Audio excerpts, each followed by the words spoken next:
Welcome to Living Well with Rentwell, the podcast for anybody who's thinking about getting into real estate, in real estate, and wants to take their game to the next level. I'm your co-host, TJ Hawk. And I am your co-host, Rob Coldwell. I'm going to introduce Jason Jannati, who's been, I think a decade now. At least a decade. And friend, mentor, been in business a while. He is now, how many years now have you been an EOS coach? So street legal, end of 2023. Okay. But I've been using it for about 12 years now. Great. So tell us your story, my friend. Yeah, thank you, Rob. It's welcome. It's special to be here with you, just how far we go back. Jason Jannati, I'm from Columbia, Maryland. Baltimore Ravens did not do as well as the Eagles did, so I can like get that off my chest. That was horrible. Again. So I grew up in Maryland. Just kind of quick background, got my real estate license as soon as I got out of high school. Didn't do well in school, but just wanted to find a way to provide for my family. I was in a situation where that was kind of a little bit on my shoulders. And there's the funny story of Pat Hyben, who's a mentor. He created a really robust mastermind group related to accountability, health, wealth, relationships. And I see him, I'm 19 years old. I see him at a Subway sandwich shop. And I'm with my buddies. Like, that's Pat Hyben. They're like, we don't know who Pat Hyben is. Like, we don't care. Like, we don't know what you're talking about. I was like, no, that's Pat Hyben. So all of a sudden, I'm like, Pat! And I looked the other way. And I looked back. And he's looking right at me. It was like seeing Michael Jordan. And so anyways, he comes up, I go up to him like, I'm sorry, I just want to learn. All I want to do is, can I work for free? An internship, anything. I just want to be around what you're doing. So I was able to get that internship and learn from somebody who was real estate investing and also running a real estate business. So I learned a lot about culture. I learned a lot about leadership, clarity. And after a few years, I just got this itch that I wanted to build something more than just kind of act as a realtor. And so I had two other guys I knew, and we built a company called Renew It. It's like Renew It, but Renew It. And we did energy audits on homes and buildings. So we would come in, we would do diagnostics on air leakage, air seal, all that stuff. And we just got 0% credit cards. We bought all the equipment. I got certified. We begged friends and family. Like, if you trust us to be in your house, just let us do one for free. And if you like us, refer us. And we grew the business. We went from 6 employees, about $250,000 in revenue, to 50 employees and about $5 million in revenue in 12 months. And I thought everything I did was right. I thought I was the best salesperson. I thought I was the best entrepreneur. Everything I did was right. However, it was my first lesson in the fact that you can grow too fast. We grew too fast. We had a big project on a military base go against us. We lost like $700,000 in time and materials. We didn't have a way to cover it. It was 3 weeks after my daughter Lola was born. We have 3. She's our middle, George, Lola, Frankie. It was 3 weeks after Lola was born, and I realized with my partners we lost everything. We couldn't cover it. Everything we had was in the business. So I just remember driving around my town. It was probably 4 hours. I just couldn't go home. And all I could think about was, I'm worth more dead than alive. That's all I could think, is that I truly, the shame, everything, we could do a whole session on that. But I remember walking up the driveway. My wife, she's from Central Jersey, so she's a tough cookie. She was just standing there right at the top of the driveway. And I remember walking up. I just told her everything. I just laid it all out there. And she just looked at me. She put her hand on my shoulder, and she said, I trust you. And at that point, everything felt solvable. There was like a big weight was lifted off my shoulder. Like, the person who matters most still believes in me. So even when I think I know I didn't. So at that point, all I did was I used my real estate skills where I just called every single person in my phone book. If there's anywhere I can add value, I'm available. Like, literally, I called probably, it used to be tough to make 100 calls a day. Like, I was making 500 calls a day. Like, all I was doing was calling. I got 2 calls, that came back to me. One was, he was kind of, has anybody read the book Rich Dad, Poor Dad? I'm sure this, that's a dumb question. So he was kind of like my rich dad growing up. He had a construction company, and he said, Jay, if you're available, you can haul trash and dig holes. And I looked at him, I said, listen, if I'm going to dig holes, I'm going to be the best damn hole digger you've ever seen. if I'm going to haul trash, it's going to be the cleanest job site you ever seen. It was really the place I rebuilt my pride. I rebuilt my confidence in myself. On the other side, I got a call back from a previous client who owned a bunch of apartment buildings in Baltimore. And he said, we're actually looking to sell a lot of our buildings and buy businesses. So if you'll help us find them, negotiate them, underwrite them, I'll give you equity in the businesses that we close. And it was just kind of like these two ends of the world. I'm like hauling trash. I have like a little rock bottom story I can share with you guys. But and then on the other side, I'm like going into these meetings. Like literally, I remember looking at my fingernails of just like hauling trash hands and like trying to like hide them under my notebook when I'm talking to these companies because I'm like, how like I don't know. It's like burned into my memory. Yeah. We'll be right back. But first, a word from our sponsors. This episode is brought to you by Jason Jannati, a dynamic entrepreneur, community leader, and certified EOS implementer with a tremendous track record of helping entrepreneurs clarify their vision, gain traction, and elevate their businesses to the next level. For more information on how he can help your business, call Jason at 443-668-7210. This episode is also brought to you by Rentwell. Hey, being a landlord getting old? Late night maintenance calls, chasing rent checks? Yeah, we get it. That's where Rentwell comes in. We handle all the annoying stuff so you can actually enjoy owning property. Sound good? Just go to rentwell.com, hit schedule a consultation, and let's talk. It's free, no pressure. Rentwell.com, a fresh approach to professional property management.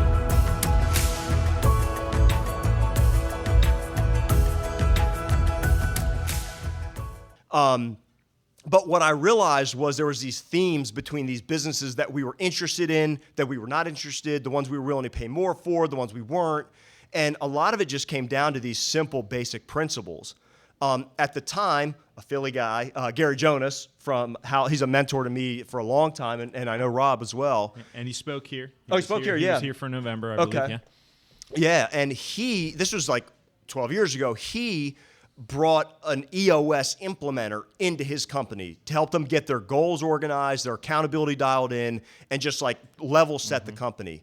And you know, you guys are from PA, Philly, like you guys don't BS. Like it was real talk. Like it wasn't this fluffy thing. He's like, this is working. It's getting us aligned.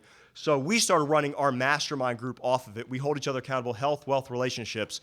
We started using the tools, and it just totally, transformed how we operated. I have a thing I say, and you guys have heard this a bunch, like, I love you, the standards don't. So what are the standards? And then setting those clearly and all that stuff. So that was kind of how I got into EOS.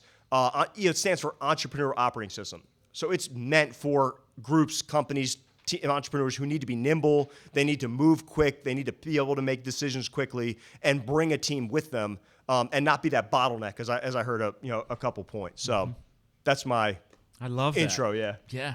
Oh, I went to the slide. I went crazy. to the pickup truck slide. Yeah.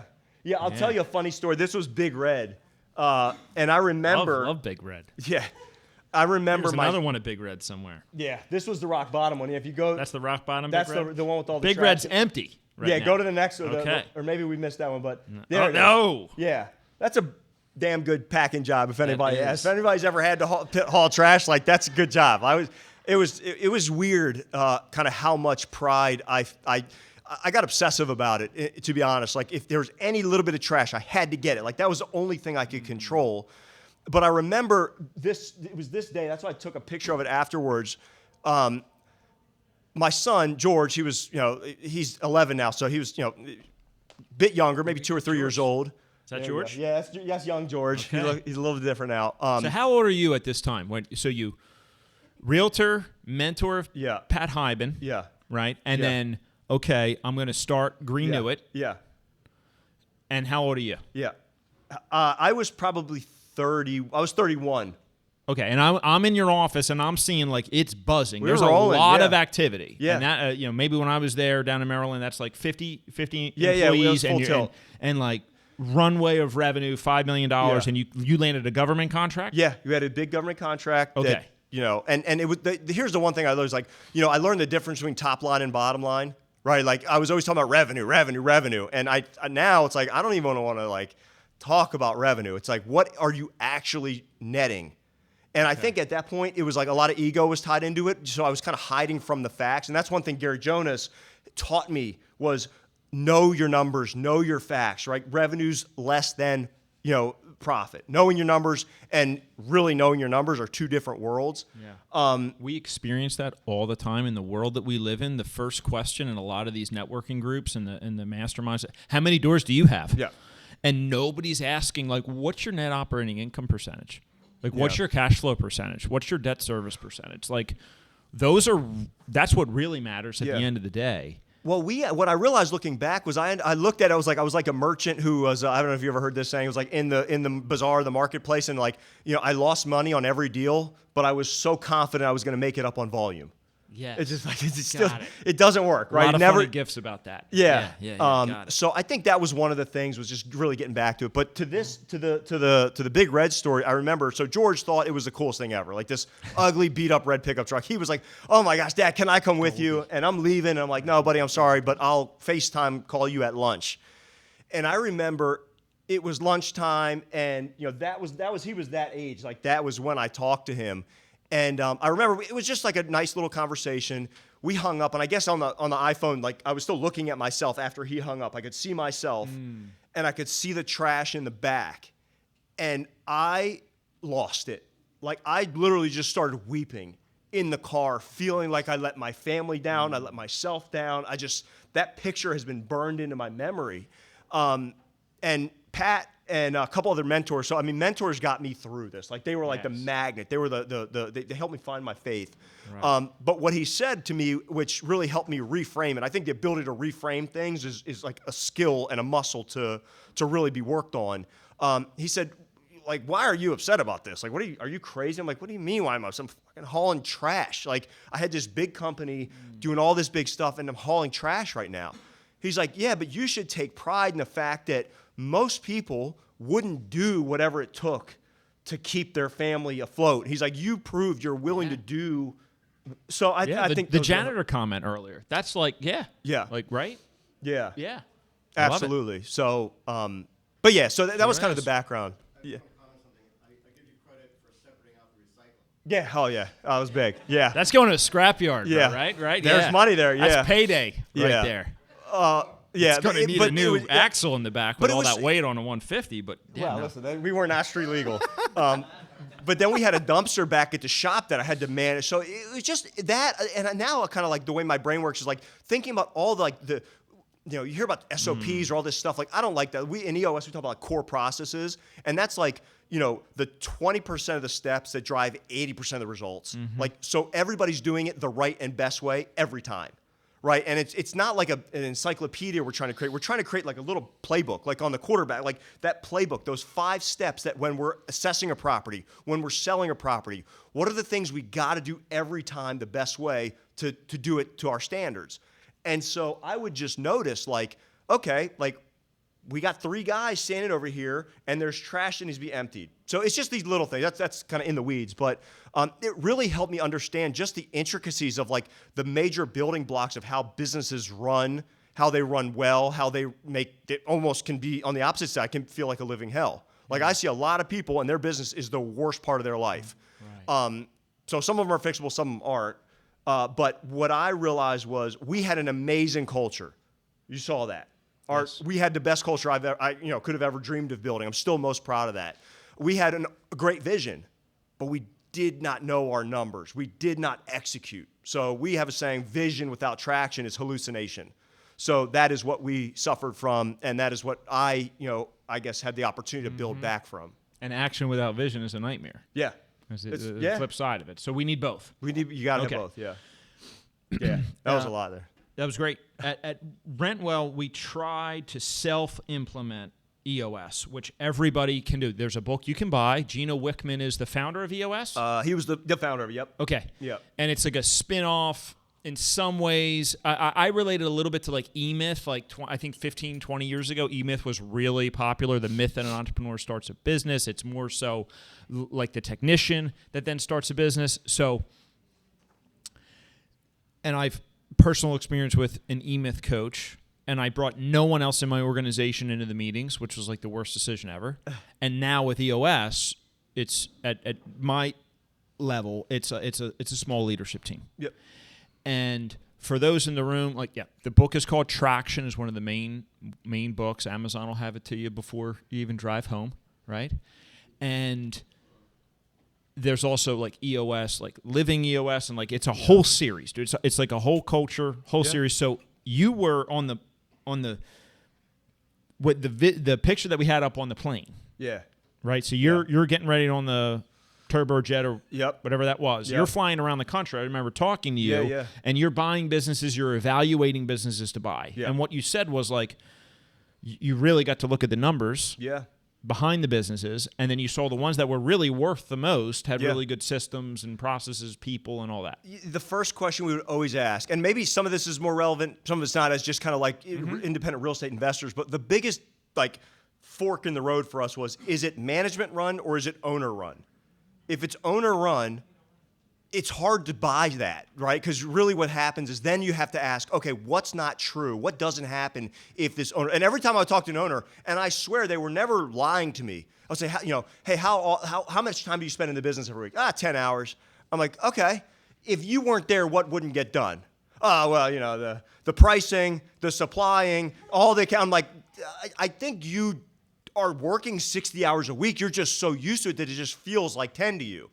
And so what we do is we have to kind of pressure test that. If they're not there, do they have the rest of the team that can backfill that? If they can, okay, next gate. If not, it's really, we got to be looking for a job. We're looking to buy ourselves a job, which wasn't what we were doing. Doesn't mean it's wrong, but it's just a different approach. Yes. So yeah, that was always the big one. Right. We tried to do that before we went out there. Well, and we saw that. So we had one developer building a 10-unit building in Downingtown, and he leased it. He's going to manage it. He might do some maintenance. And then we have another developer that's building an 80-plus unit.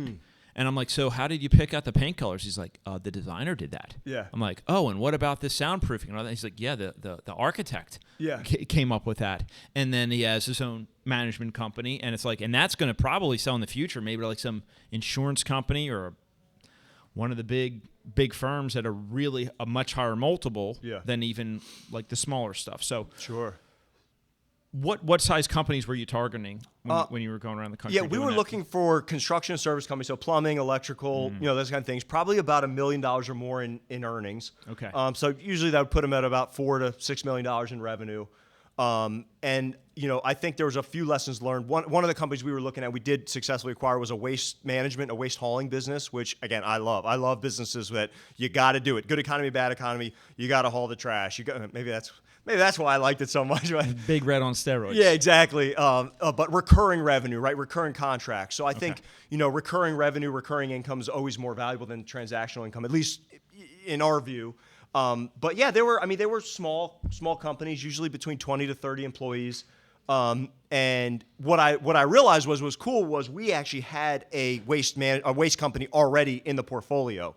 And I remember we were looking at a deal, and this company looked like the best company I'd ever seen. Like everything looked great about it. All their diversification, how much revenue concentration per client was great. Their numbers were great. And I was like, this is like a home run. And I bring it over to our operators of the business, and they're like, I gotta watch my language here, right? He was like, this isn't right.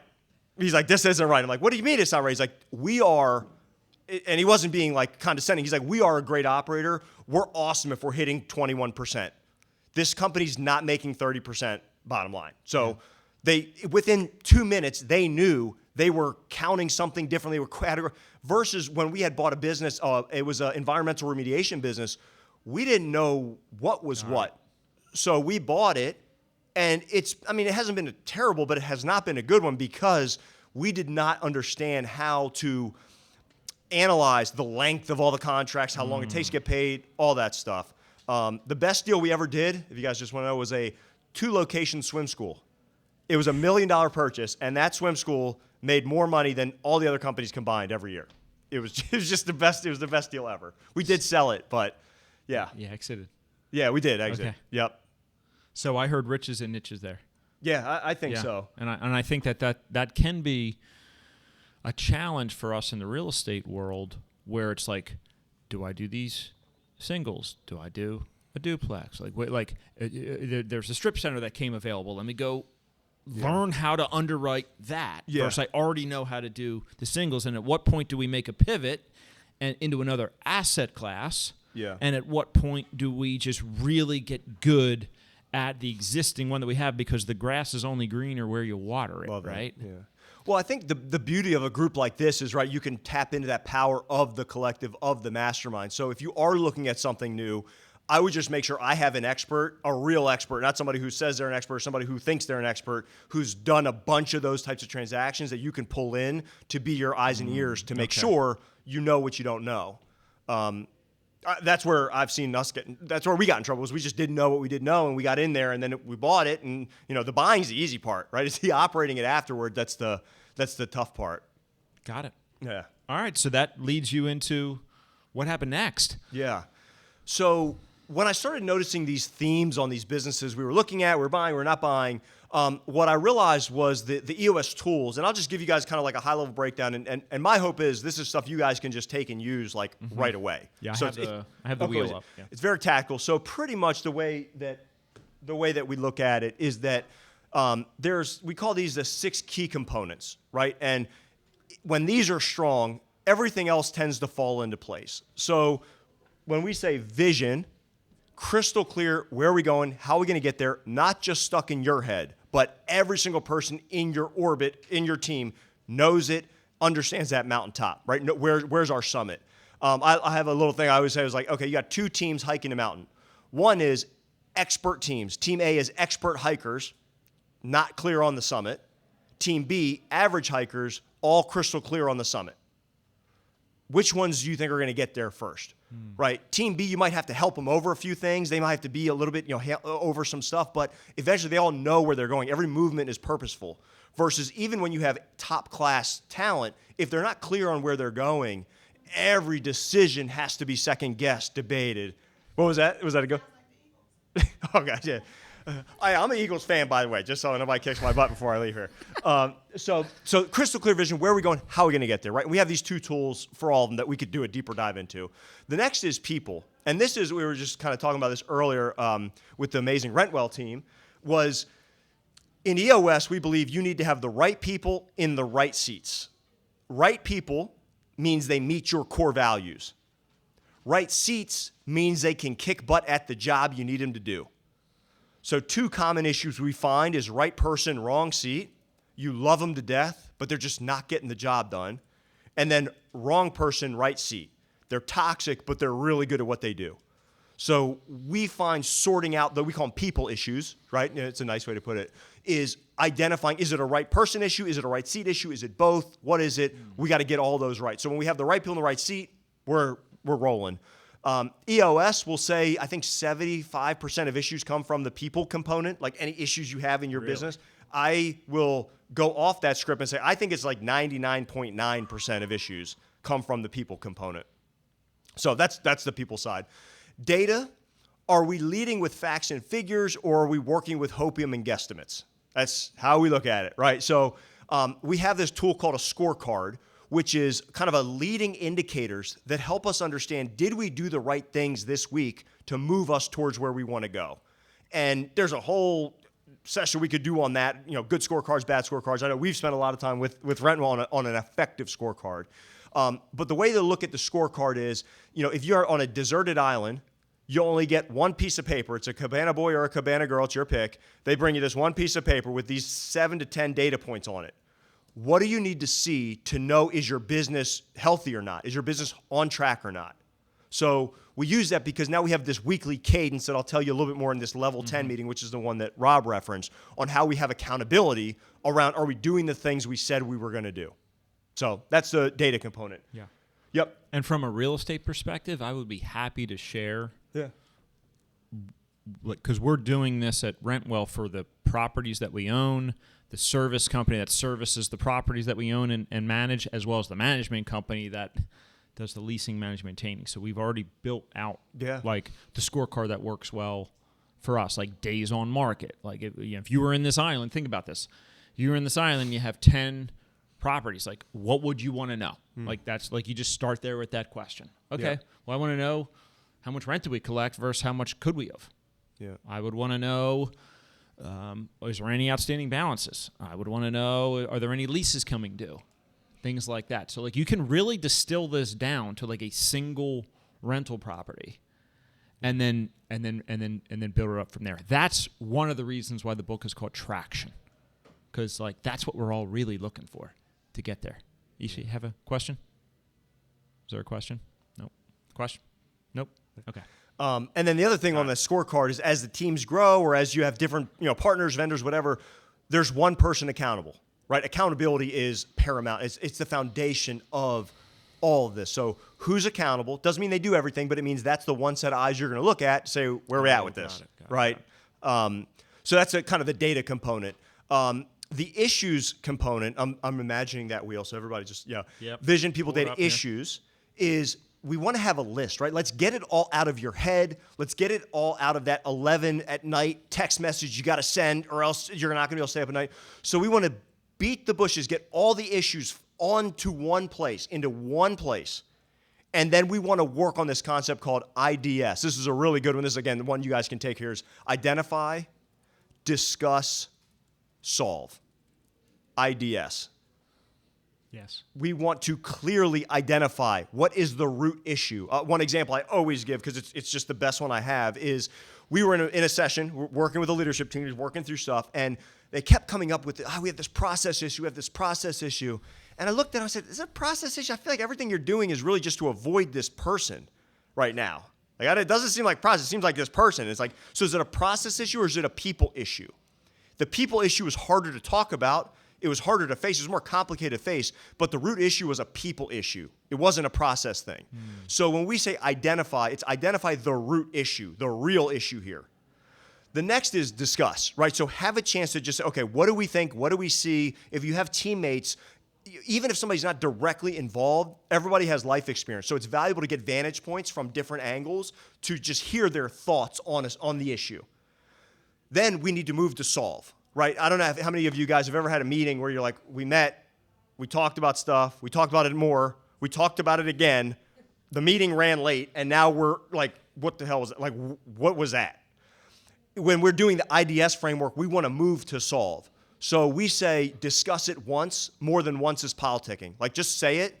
Don't say it like 3 different times to see if I can get Rob to agree with me, or if I can kind of make sure other people see it. Just say it, move on, and then it's the job of the leader of that meeting, or your job in that meeting, is to move to solve. What is the next best right thing to do? Has anybody seen Frozen? Frozen 2, the next best thing. It's the right thing. And then you assign what we call a to-do. You like the Frozen reference? I like that. A to-do. So a to-do is literally something that's going to be done within a week or 2 to one person's assigned to that. So it's what you believe is going to solve that issue. So that's, kind of the not the high level, but the mid-level stuff on the issues list. So getting those issues sorted out is key, right? Because when you start solving those issues, you start finding momentum. You start putting things in place that are moving you forward. The next is process. We spent a little bit of time on this. What's the right and best way to do things every time? Get those documented and then followed by all, right? When we say documented, it's not some 200-page encyclopedia sitting in some closet somewhere. It's truly a playbook of how you would want the company to do it every time. So whether it's looking at a property to buy, whether it's meeting with a potential tenant, potential investor, what are the core processes? I see this as the biggest component. If most of the issues come from the people component, most of the reasons why companies have a problem growing or scaling is the process component. Because when Rob does it, he does it this way. When Jason does it, I do it this way. And the way I look at it is, if you have a vehicle and you have a wobbly wheel on that vehicle, you can go 20 miles an hour. It's really not that big a deal. You can kind of keep moving along. But if you try to go 70, 80, 90 miles an hour on that vehicle, that thing's going to fly right off. It's going to hurt you. So getting those core processes documented, it creates IP almost in the company so that it runs better with or without you. So getting them documented, followed by all, that's being strong in the process component. Is there any newer technology? Because you said it there. I just cleaned out my office this weekend, and I threw out this operations manual back from when I was at the Swiss Farms, and it was no, we would launch these new businesses, and I would take out these manuals that we paid Yeah, yeah. Fran Corp like $100,000 to like, Right. and they like everybody's eyes would just like glaze over, like what? Nobody's what, looking at what, that, yeah. what is even that? Yeah. Like, just what is even that? What you get? You get the I can't with this. My daughter told me that one. That was a new one for me. I can't with this. So, how should we be with these processes? Like, is there? I think Facebook has like heard me talking about this before, and Yeah. there's like some app out there, Yeah, yeah, like okay. some AI, and like what we learned works well is like I call it Noah's Ark. So I wanted to get any company I'm part of to the point where there's like teams of 2. Mm-hmm. So if there's one property manager, there's 2. If there's one controller, like Yeah. where there's redundancy and somebody Sure. could actually take vacation, but then also somebody could train somebody else. Yeah. For us, when we're starting out, and we are the one that all the processes up here, Yeah. and then we get incredibly frustrated because we thought we communicated what we actually probably didn't communicate, Yep. right? Or people Yeah. learn different ways, and there's different styles, and like, Yeah. how do we get started with processes? So this is a great question, and there are no shortage of technologies for everybody to choose from. There are some that a lot of companies work that I've seen work well, but I am way more focused on getting it out of your head, even if it's just on paper. What are those like 5 to 7 bullets that you know need to happen when you're underwriting a property, you're reviewing a property, whatever the activity is? And there's probably a sales process, there's probably a finance process, there's all these different. So get those processes first. Just get the processes out of your head onto paper. What are the core processes that are run? For example, I have a good friend that owns some trailer parks in Canada. So it's like, what happens when there's a maintenance issue, right? Like, okay, everything's has its own unique difference, but there's probably still a set of things you got to check through to make sure you're hitting the mark. Yep. ChatGPT incredibly useful in this. Perfect. Being able to just dictate to your phone as it's in your head as you're doing it. Yeah.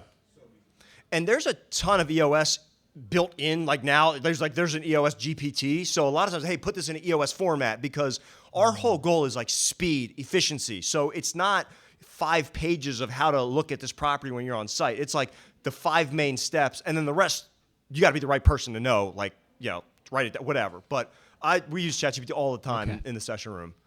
Got it. Yeah. Got it. And then, okay, did you have a? No, helpful. Yeah. And then the last one is traction, right? So vision without traction is hallucination. So there's 2 main components in kind of the traction side of it. One is the level 10 meeting.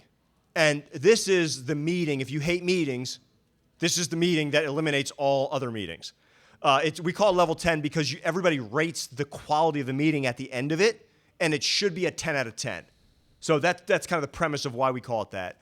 And what it does is, it gives you a weekly cadence to review your scorecard, review those to-dos, and solve issues together, right? You don't need to be, with your team or with your people to just get updates. You need to be there solving issues you're not able to solve on your own, or you prefer not to solve on your own. So it's same time, same day, same agenda, start on time. What a concept. End on time. Another awesome concept, right? It builds confidence, it builds momentum, and it gives you the ability to know, hey, that email I was going to send to Rob at 11 p.m. or 12 a.m. because it was on my mind. Now I can just push it to the issues list because I know we have a sweep where we're always going to be working through the stuff that matters most. Now, of course, if something crazy happens, like you're going to call them at whatever, you need to. But that should be the exception, not the rule. That's a level 10 meeting. The other concept is this concept of called rocks. These are quarterly priorities, quarterly goals, we'll call them. And it comes from that experience. There was a professor, he had the jar. Do you remember this? He had the sand, the dirt, and everything. He put the sand and all that stuff, and then the big rocks wouldn't fit. And so the class was like, yeah, obviously the rocks don't fit. And he's like, all right, try this. He put the rocks in first, and then all the other stuff filled in around it. Meaning, the rocks are the major priorities, the needle movers for your business. The sand, the pebbles, all that stuff is the email distractions, the noise. It's all the other stuff. So get the rocks done first. We get in this 90-day world where we are setting up rocks, and then we are measuring our completion rate of our quarterly goals, which should all stack to that vision, that long-term target, whether it's 10 years, 20 years, 3 years, 1 year, quarterly. They should all stack. So again, we believe when you get strong in these 6 key components, now that's when you got a really strong, powerful business. Amen. Yeah, That was a lot. it was a lot. Yeah. Yeah, that's a lot. What I would say is this doesn't get done overnight. It's definitely an evolution. Jason, so what is your title within EOS? So I am what they call an EOS implementer. And what that means is I come in and I work with the leadership teams. I say I'm not a consultant. My job's not to make people dependent on me. My goal is to come in, help them get strong with these tools, get them running, and then what we call is graduate, right? Like I'm teaching people how to fish, and so I'm there to facilitate. So it's kind of like teach, facilitate, and coach. I teach the tools, right? How's the accountability chart work, which is the org chart, but it's not names and titles, it's functions and roles. So I teach those tools. I facilitate. I go there, right? A lot of times, you guys as leaders want to be held accountable, but the people around you will do it up until the point it's uncomfortable, right? A lot of times you guys sign their checks or you guys are in charge. So I come in there and I usually help bring some of that accountability throughout. So I had one where the CEO was doing like 95% of the talking. And, I kind of was like, hey, can we create some space for some other people to get in here? And I heard a snicker from like the operations manager. I was like, that's interesting. Like, what was that about? And she looked at me. She's like, she's like, what? Like, it kind of happens a lot. And the CEO looked at her, was like, really? Like, I just thought I was being helpful. She's like, yeah, but sometimes. So now he has a card that says, wait, why am I talking? So then on the other side of it says, waste. Why am I still talking? So, it's just those little things like kind of facilitation stuff of like kind of helping people work through, to the self-implementation. There's a lot of groups that do it well. What I have found from the companies like yours that have kind of tried and brought me in is it's really hard to participate and facilitate at the same time. So sometimes they just like being able to just kind of be the entrepreneur instead of trying to rally and the book doesn't it never handed me that card that said wait and waste. No, and I got it. Yeah. That's right. No. So, know thyself. Yeah. Right? Yeah. Okay. So, there's the books that are out there. Yep. And then there's the self-implementation, Yep. which some of what we're going to go through today. Because what we want to do in this subgroup is to really get into, like, what are we doing next? What are we leading with? Like how does this apply to our unique scenario? And that's why, like, everybody that we've invited to be here is an expert operator in their space. Like they are actively doing it. Like Brad helped to build that building, and Fred is like actively trading DSTs and built the company. Of course. So I have your slides up. Yeah, cool. And so we say right people. And by the way, all this is just like you can Google. It's all online, free. Like all these PDFs tools are free. So it's like open source, basically. Open source, open source. So this is the people analyzer. Remember we said right person, right seat. So the right person side of the equation is what are your core values, right? And I think core values can either be fluffy BS stickers on the wall or they can be the pillar of how you operate.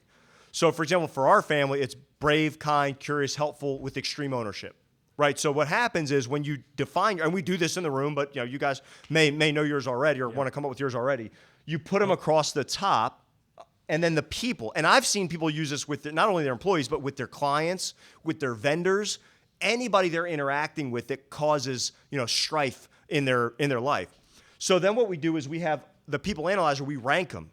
And we do this in front of each other, right? That's one of the things that's like, it's just kind of a little bit of it blows people's mind that they're like willing to say things that might be hard to hear, but it's for the greater good, right? So that's like the framing of it. So we rank it plus, minus, or minus. Plus, they exude the value most of the time. No one's perfect. Plus, minus some of the time. Minus very rarely, right? So all of a sudden, in a very quick instance, you get a heat map on any people issues you have with the people in your world. So that's kind of the right person side of it. I'm going to pull up my my VTO for so it. if you can kind of visualize that chart as you go. So say the values are going across the top. Then we have, it's called GWC. Gets it, wants it, has the capacity to do it. Gets it, wants it, has the capacity to do it. That's how we define the right seat. When we say seat, we're talking about an accountability chart. So think of an org chart, but I always find org charts like names and titles are vague at best. They drive ego and politics at worst. So accountability chart is all functions and roles. So for example, sales is a function. Operations is a function. Finance is a function. So Jason, I may raise my hand to sit in the finance seat. I'll tell you right now, you do not want me sitting in the finance seat. Like, I do not get it. I do not want it. And I don't have the capacity to do it. Right? So all of a sudden, we have a heat map of, is it the right person, right seat? So the GWC is yes or no. The core values are plus, plus, minus, or minus. So that's kind of how we get it. Typically in the people analyzer, we want more pluses than plus minuses to be above what we call the bar. If you have a minus, it's an automatic people issue. Like, you can't have a minus and be a values fit. So that's, again, we spend a lot of time on this working through it, but that's the gist of the people analyzer. Yeah. And I would say if you're a company of two, which many are, where like usually it's yourself and your spouse when you're getting started, like you could do this exercise and say, like, what is a value within the organization that we really value? And there's like the books will like help walk you through that. And then when you want to like take it and put it on steroids, you bring in like a Jason who really helps you move it forward. That was my own experience with it. And we had values at Rentwell, and I thought they were pretty good. And like the whole, like it was like, no, we're gonna do it like the EOS way. And like the values that we came up with were like so much better and really all encompassing of the overall organization. So the ones we left with were do the right thing even when it's hard, right? And like think of this as a lens from like property management, right? Be vulnerable, build people up, stay focused on the end result, and driven fire in the belly. So what Jason's saying is when you couple that with the staff, right, then how well do they align up between those pluses and those minuses? We now use it, we do it a version for like clients. Mm-hmm. Yeah. Especially much larger clients. State of Pennsylvania is a client of ours. Like there's some family offices. So like if I get that wrong, being like one of the main ones, is bringing in new clients, we're really filtering them for our values. They can have all the properties in the world, but if we're not on the same page with the values, like it just doesn't work, and you could waste a lot of time, a lot of resources in there. Yeah, so. and we recommend do it quarterly.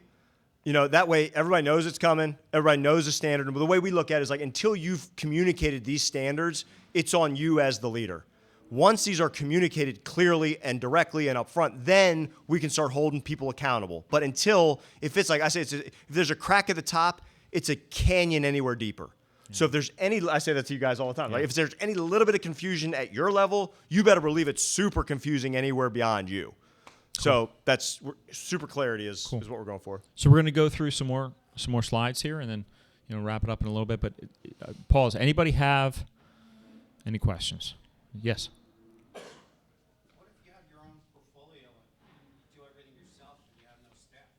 Yeah. So the question was, what if you have your own portfolio and you do everything yourself and you don't have any staff? Yeah, I mean, I think that these tools can be helpful, regardless. I think the question is the goal to stay that way, or is the goal to have staff or have some sort of support or some staff eventually? And probably stay that way. Okay. Been that way for the last 22 years.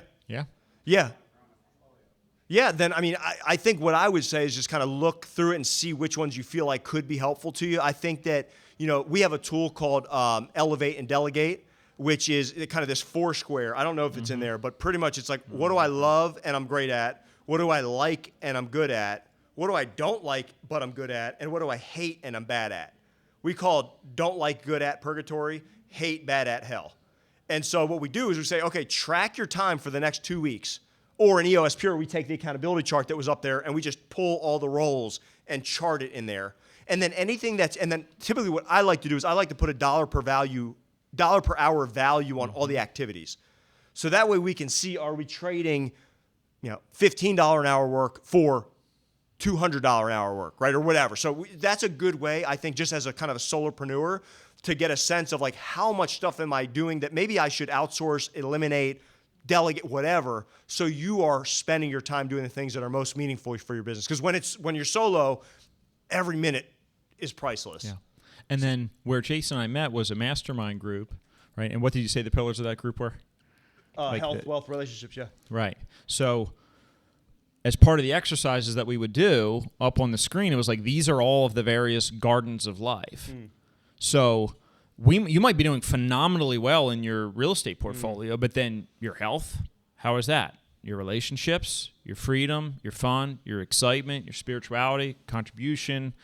And the group would basically, you'd rank that on a scale of 1 to 10 for all of these other components. Like my first time ranking it, like one category was fun and adventure, and I wrote not applicable because I was like, I'm not, like that's not a score that I'm interested in right now, right? Now I have a fun and adventure score.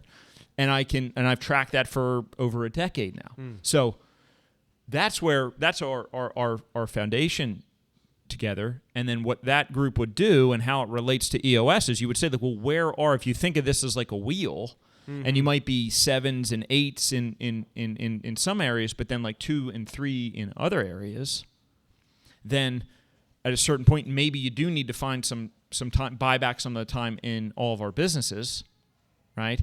To then have the wheel be more balanced and then roll more. So that could be, and I think some people just do it better than others, where they're just flowing more and life is going well, and like then probably EOS isn't really needed.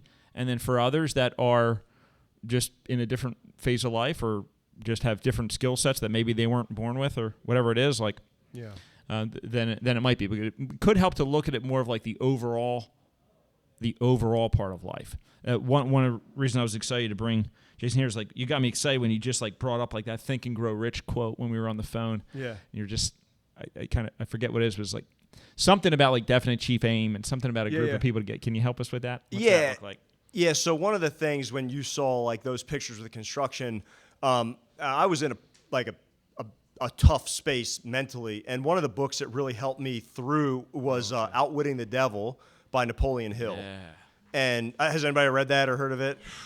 I mean, I probably listened to that book like 6 times while I was driving and running around. And, I think the biggest thing was drifting versus a definiteness of purpose.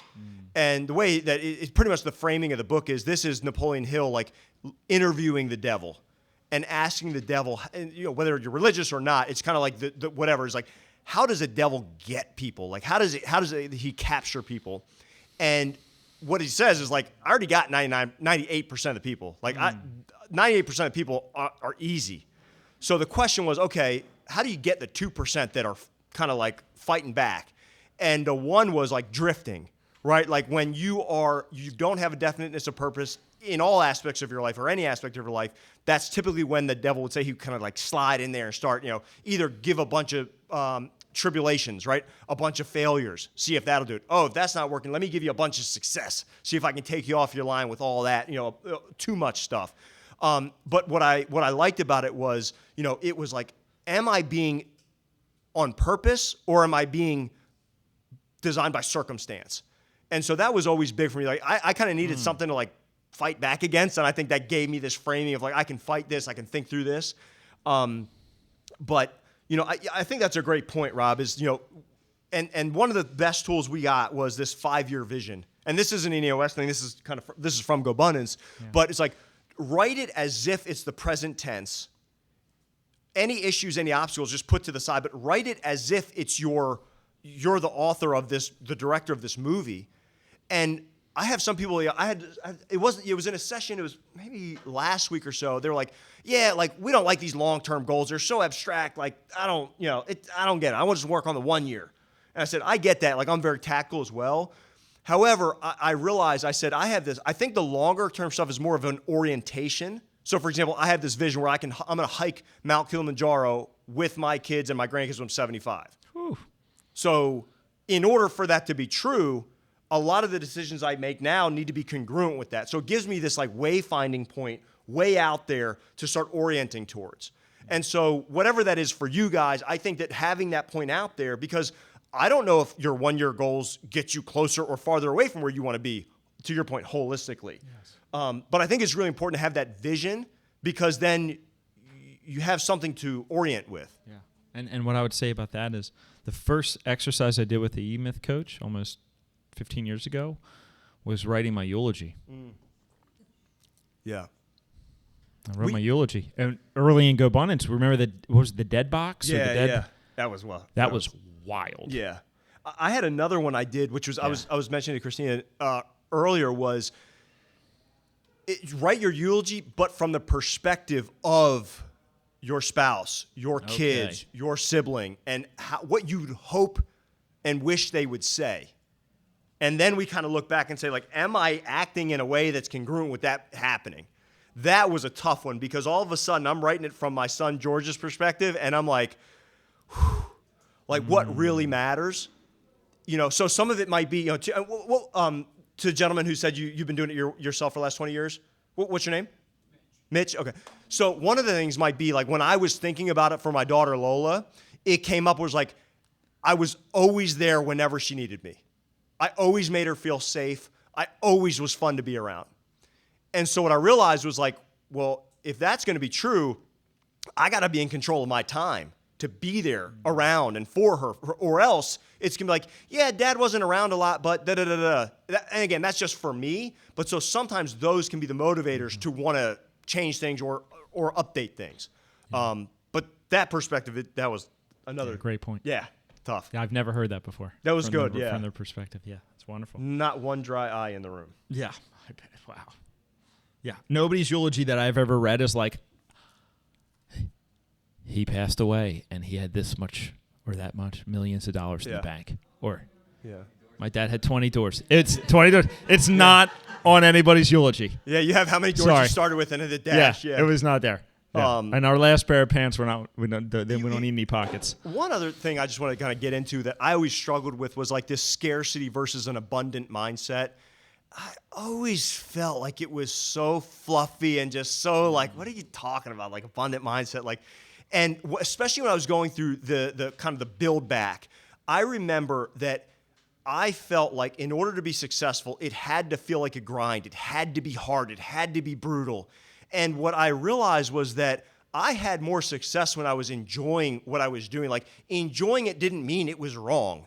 And there was just so many ways of that. But I found that when the biggest litmus test for me was when I saw somebody else who I was kind of close with or could compare myself to being successful, having a win. How did I feel about that? Just open and honest. Like, was I pumped for them, or was I like, oh man, if he's winning, I'm losing? I think that was the biggest way for me to kind of capture my thoughts, was like, if he's winning, I heard it was Shaun White, the snowboarder guy. He did his interview, and the guy was like, dude, how do you where's your head at when the person, I promise this is relevant. He's like, where's your head at? Like, you're on the half pipe and the guy goes before you. Like, where's your head? He's like, listen, if he nails it, I'm like, oh man, if he nails it, I can nail it. Like, he's a person just like me. He's like, if he blows it and totally fails, he's like, well, then that's just going to make me look even better. So he's like, it's kind of like the way he looked at it was like, if he can do it or she can do it, I can do it. And I thought that was a really important mental model for me to hold on to. Love that. Yeah, it was big because, I needed. I love that when you went through that most challenging time, which now, I don't know, can you look back and be like, man, I'm almost glad that happened because you're more in the space and you learned through all that, but you reached out to your friends, you reached out to your mentors. We're both in a few groups and daily check-ins and things, and one individual today texted him, was like, I can't be here for the next 3 months. I'm going through a really tough time. And I didn't text back because I'm calling him later on today and be like now that's the time you needed it. That's when you need it the most. At least for me, that's what works well for me. Maybe other people are different.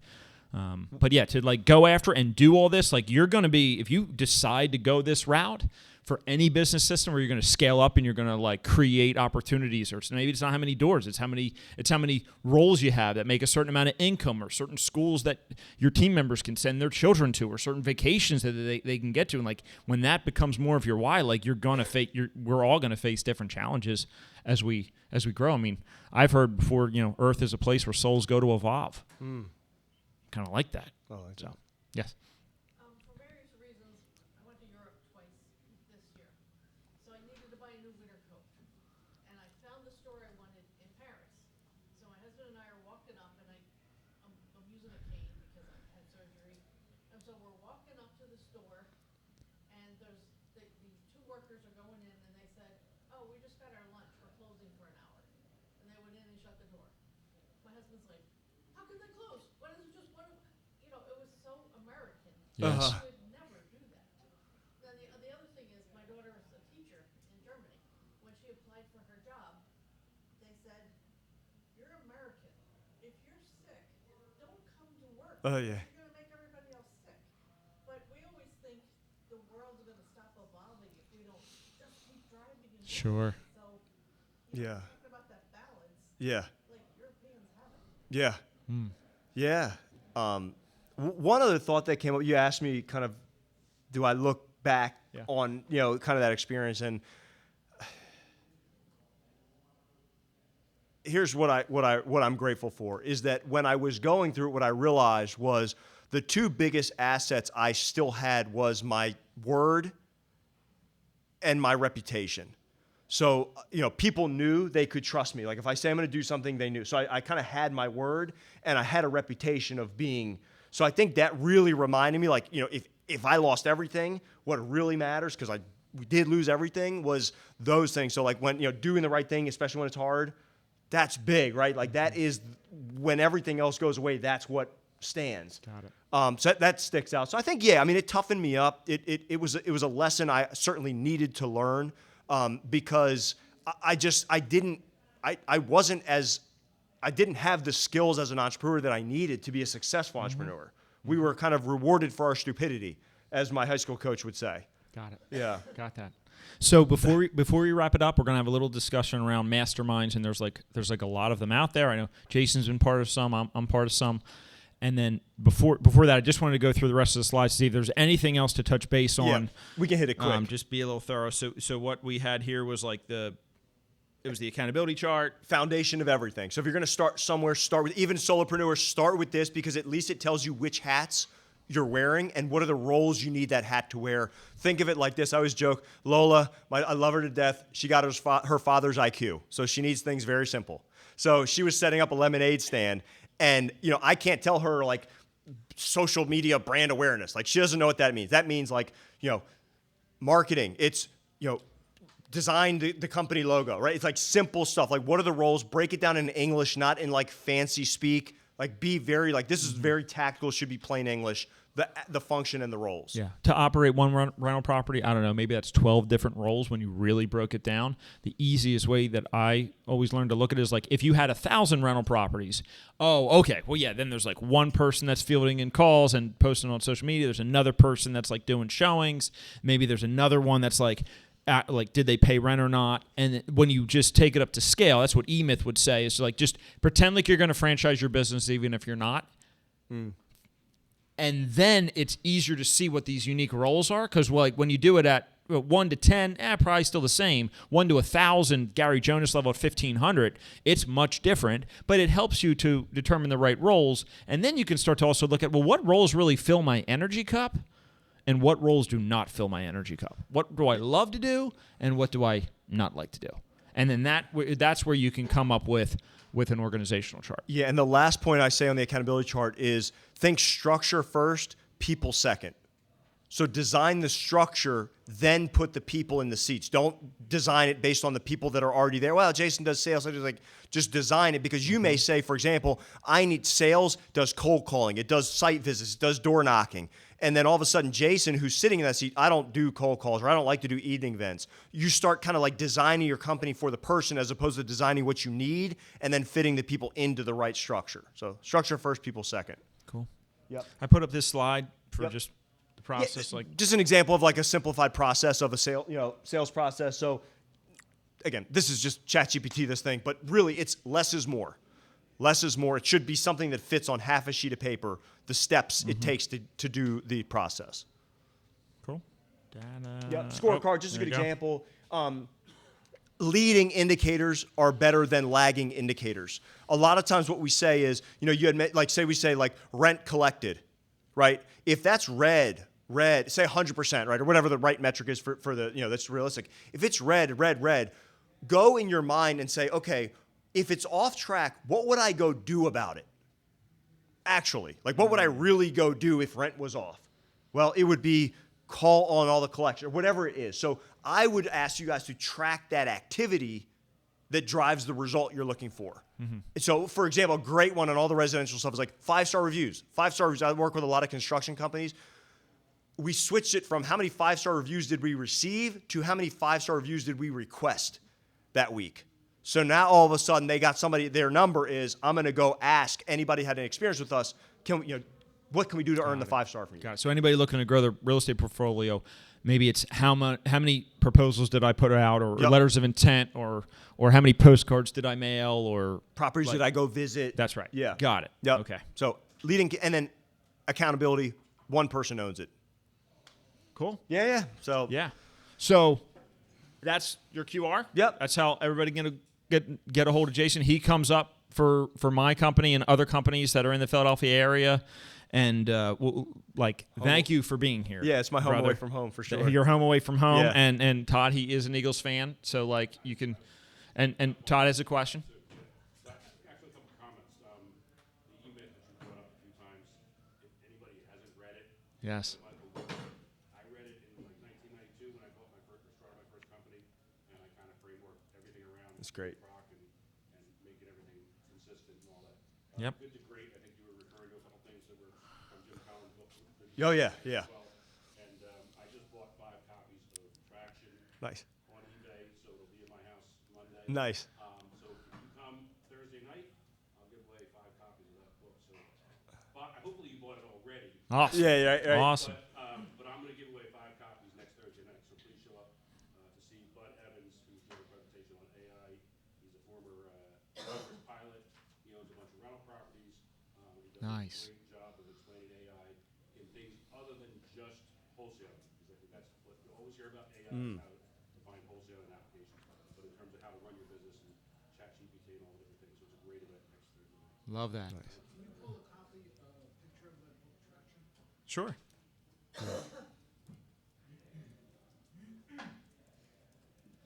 Yeah, there's another one called Get a Grip. So Traction, the way I look at it, Traction is like the staple book. It's kind of like a manual. Get a Grip is a little bit more story-based on like a company that's going through something. So it kind of like teases out a lot of the things that, Traction solves. But it just kind of depends on your style of how you'd like to take it. But Yeah. they're both the same thing. Yeah. Traction's a little bit more to the chase. I found that definite chief aim, where the core of that Think and Grow Rich. Like, what's your definite chief aim? And then having a group of people that helps you get there. And Jason and I were part of a group called Go Abundance, which is just like a phenomenal group. Yeah. And I think there's now like a Fan Abundance. There's like a group for women. Our other sponsor today, and you have the paperwork on it, is Every Man's Mastermind, which is a group that I'm part of here locally. And Carl is here. He can answer some questions about it, and he's very well versed in like how that whole group operates. But it's for me, it's been just a phenomenal way of like I had the vision before, but then I didn't know how to get there. And then combined with Traction and EOS, and then also combined with a group of people that really supports you, and then you get to pour into them and vice versa. My gosh. And mastermind groups are simple. Like if you're on a sports team, that's a mastermind group. If you belong to a religious group and you meet, on the frequent and you communicate, like that's a mastermind group. So I think we all know that. I think DIG in and of itself is a mastermind group, right? Whether it's back at Lulu Shriners when there was 2,000 people there, it felt like, right?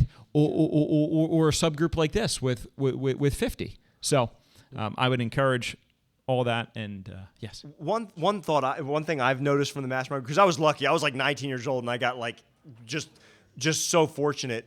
I found there's a difference between like a mastermind group and like a friends group. Like a friends group, if I say I'm going to do this, like this is my goal, this is what I'm going to do this week, and I don't do it, the friends be like, oh, that's all right, don't worry about it, it's no big deal. Accountability or mastermind group will hold me accountable to be the better version of myself. So they're willing to hold each other accountable, especially when it's uncomfortable. Mm-hmm. So I think that's a big part of it, is just that accountability around being the best versions of ourselves. Because I think when we lift each other up, it's way more realistic to do it, because we can sometimes buy our own lies. Yeah. It's the difference between that CEO that just keeps talking and then like nothing gets done even with the implementer. Yeah. Or like, hey, like what was that snicker? Yeah. And then real change can take place. Yeah. And then that's how we grow. That's how we evolve. So wonderful. I think we can we can set it down. We're going to be back in February, and we're evolving this to see what is the right next topic. So if you have ideas, or if you're seeing like where we like co-evolve this, definitely there's like a lot of like people like know thyself. So there's, in conjunction with EOS, we use a methodology and a hiring, and it's all the stuff called Culture Index. And it's phenomenal. And that's really getting to know yourself and then everybody on the team. That to me is another like foundational. If I was going to be like a fund manager, right, and like or look at businesses to buy, like it would be who's running on EOS, who's doing the culture index. Culture is people. creepy how good it is. Yeah, it's so accurate. Yeah, it's really good. I've actually done the culture index on my 17-year-old teenage daughter to help me better understand. So does it just come out and say like you're wrong? Yeah, Rob, it's just like just stop talking. Yeah, exactly.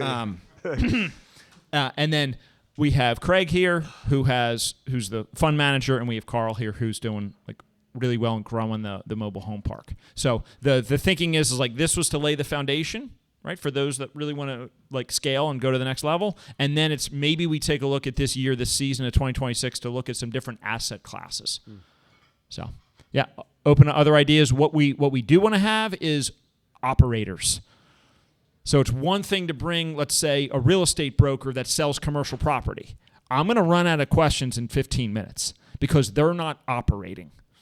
We need operators up here that have lived in the trenches and that can share their real life experience. That's the difference of what we're looking to do. So, yeah, thanks for coming out, everybody. Thank you. Thank you. Thank you for listening to Living Well with Rentwell. We hope you loved that episode. Please be sure to head over to our website at rentwell.com/vision. We're giving away our free program called Vision Through Purposeful Action. If you're a busy person, if you struggle with finding the time and priorities, or if you're experiencing procrastination and overwhelm, this free course will help you with that. We wish you a blessed day. Thank you for tuning in, and check in later.